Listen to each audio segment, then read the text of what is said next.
Yo les terriens, ici Sweep et j'espère que vous allez bien. Aujourd'hui, 5ème vidéo pour ce rush vers Infinity War. Et pour le coup, on va un peu partir en vacances. Pourquoi? Car j'ai décidé de vous parler des différentes planètes ou différents lieux. Non, en fait, c'est juste des planètes que l'on croise dans tout l'univers cosmique de Marvel. À savoir du coup que ça comprend donc les Gardiens de la Galaxie 1, 2, mais aussi Thor Ragnarok. Allez, c'est parti pour le voyage, on va faire une jolie croisière, on y va.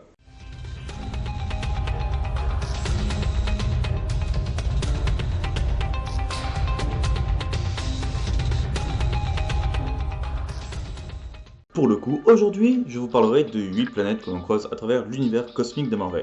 Numéro 1, Berthe. Si ce nom ne vous dit rien du tout, laissez-moi vous rappeler la planète et son contexte. On l'aperçoit dans les Gardiens de la Galaxie 2, c'est la planète végétale dans laquelle s'écrase le vaisseau des Gardiens de la Galaxie. Dans le film, on le voit bien, il s'agit d'une planète entièrement végétale. L'on aperçoit peu de faune, de temps en temps des sortes de petites bestioles, des oiseaux ou autres, mais c'est tout. C'est vraiment très végétal, c'est une énorme forêt, et visiblement il n'y a pas vraiment de civilisation ou de forme vivante dessus, à part les animaux que l'on peut croiser. Au niveau des comics, c'est complètement différent. La seule image que j'ai pu retrouver sur internet nous montre plutôt une planète avec aucune végétation. Seulement des rochers, parfois des ruisseaux aux couleurs un peu étranges, et surtout des vapeurs qui semblent être toxiques. Du coup ce n'est pas vraiment une planète accueillante, et voilà, c'est vraiment différent de la version cinématographique. Numéro 2, Sovereign.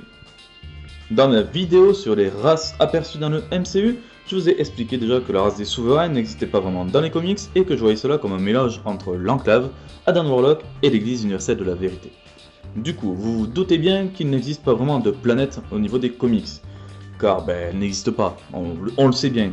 Mais je vais tout de même essayer de vous faire un rapprochement avec la planète mère de l'Église universelle de la vérité. Déjà dans les deux cas, que ce soit dans les films ou dans les comics, la planète en question, on ne l'aperçoit pas vraiment. La seule chose que l'on voit plus ou moins, c'est plutôt la cité même, donc les palais. Au niveau donc des films, l'on voit directement le Grand Palais. Un peu avant, bien sûr, quand ils doivent affronter la créature extradimensionnelle, on aperçoit un peu la ville, mais voilà. Après, de base, c'est surtout le palais que l'on voit, une grande sphère entièrement dorée. Au niveau des comics, justement, pour Sinus X ou la planète mère, et bien pareil, on n'aperçoit pas grand chose à part le palais qui est entièrement doré. Et la seule différence qu'on peut trouver entre les deux, c'est qu'au niveau des films, du coup, le palais lui semble avoir plutôt une forme sphérique, c'est une énorme boule, alors qu'au niveau comics, ce palais possède plus un style un peu oriental, un peu dans le style Aladdin ou autre. Après, pour le reste de la planète, dans les deux cas, on n'a pas vraiment d'informations, donc c'est tout ce que je peux vous dire. Numéro 3, Contraxia. Si vous ne vous rappelez pas de la planète Contraxia, il s'agit de la planète où Yondu a rencontré Stakar. Donc dans les Gardiens de la Galaxie 2. Stakar, si vous vous souvenez pas, c'est Stallone. Voilà, donc pour rappel, la planète est entièrement recouverte de glace, il fait super froid, et il neige tout le temps, mais par chance, vous pouvez toujours vous réchauffer grâce à l'alcool ainsi que la chaleur des maisons closes de la planète. Car oui, Contraxia est une énorme maison close qui, du coup, est composée surtout de robots. Toutes les demoiselles que l'on croise pour y faire des choses, c'est des robots. C'est assez pratique, du coup. Au niveau des comics, Contraxia existe bien. D'ailleurs, il est fait là aussi très froid, il neige souvent, comme dans les films du coup, mais pour le côté maison close, je ne suis pas vraiment sûr de cela. En effet, en cherchant plusieurs informations sur la planète niveau comics, j'ai trouvé plusieurs informations, comme par exemple, pour vous donner une idée, Contraxia est la planète de la mer du Valet de Cœur.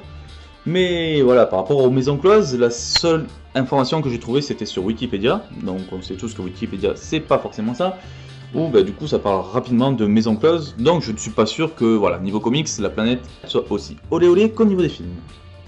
Numéro 4, Nulle part. Ah, Nulle part, la base secrète du collectionneur dans le MCU, cette grande tête de Céleste que l'on voit flotter dans l'univers sans savoir comment elle atterrit là, ces multiples mecs chelous qu'on en croise en train de faire des paris ou autre chose, plein de trafic. Elle est géniale cette planète. D'ailleurs ce n'est pas vraiment une planète, comme je l'ai dit, c'est plutôt une tête de Céleste qu'on a décidé d'investir. Donc voilà, au niveau des films, ce que l'on peut en tirer. Côté comics, on garde toujours la tête de Céleste. En même temps, sinon ce serait plus tout le même truc, donc ce serait complètement con, on est tous d'accord. Mais voilà, vous pouvez directement oublier le collectionneur, il n'est pas basé là.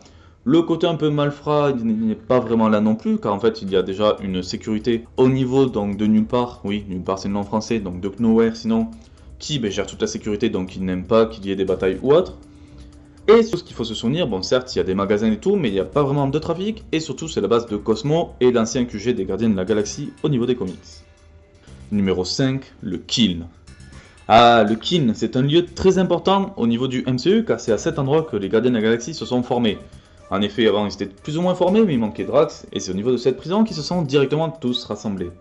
De ce que l'on peut voir par rapport au film, c'est un bâtiment pas neuf mais normal. C'est une prison qui est dans l'espace et qui semble être à l'accord des Nova, peut-être même construite donc du coup par les Xandariens. Et ils y mettent plusieurs malfrats et peu importe les méfaits, je veux dire tu piques un truc, t'as tué quelqu'un ou autre, ben tu finis là-dedans. La preuve par rapport au film, ben Quill, parce qu'il est recherché, on l'arrête, mais on arrête aussi du coup Groot et Rocket parce que du coup il chassait, ainsi que Gamora parce qu'il était lié à Ronan et à Thanos. Donc c'est vraiment trois trucs complètement différents et ils se retrouvent au même endroit.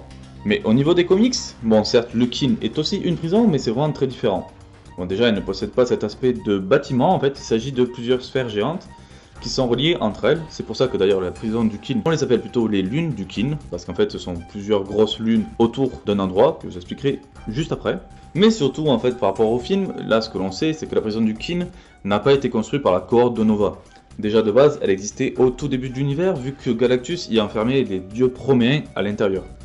De plus, cette prison est même gérée donc par tout un conseil galactique parce qu'on ne trouve pas juste des ennemis de la cohorte de Nova, on y trouve aussi des ennemis Shi'ar, des ennemis Kree, on y trouve de tout.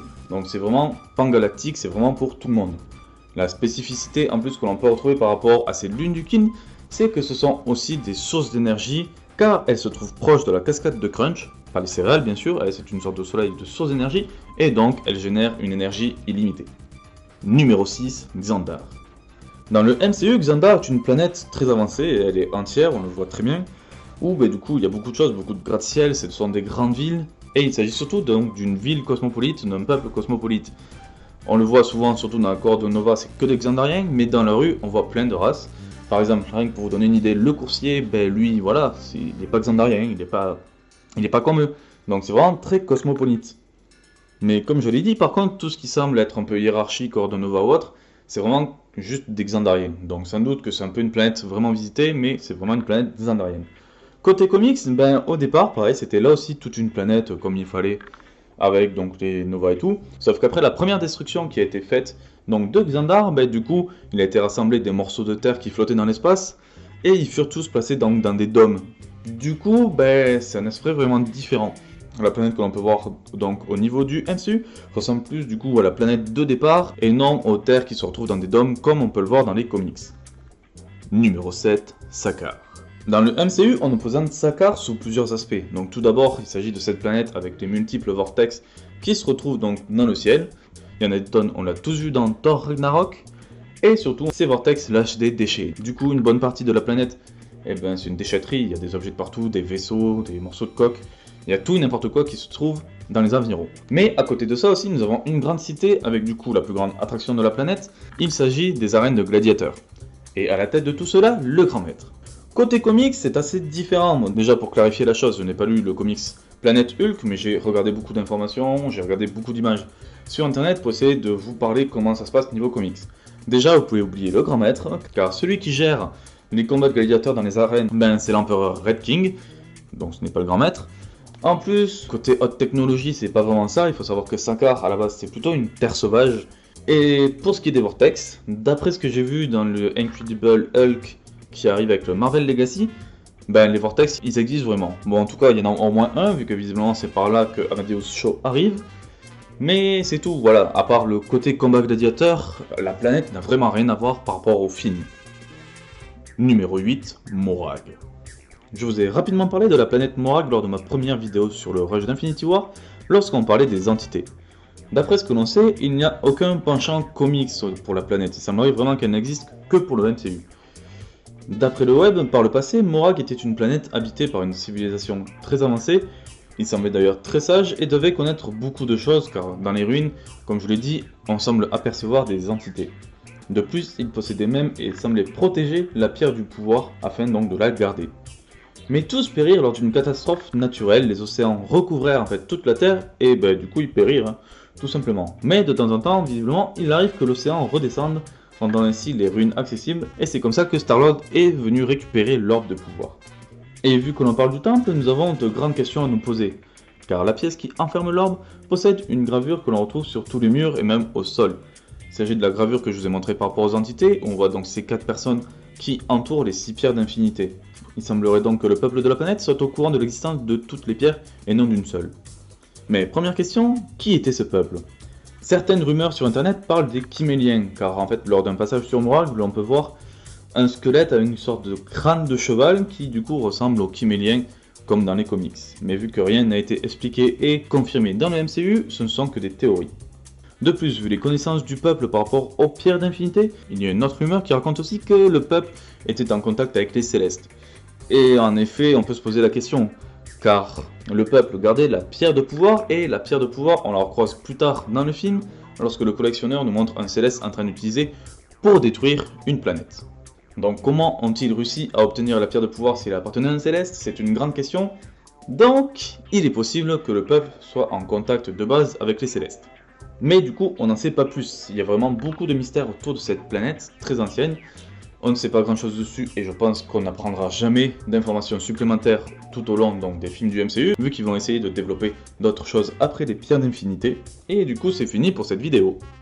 J'espère que cette vidéo vous aura plu, que je vous ai donné beaucoup d'éléments.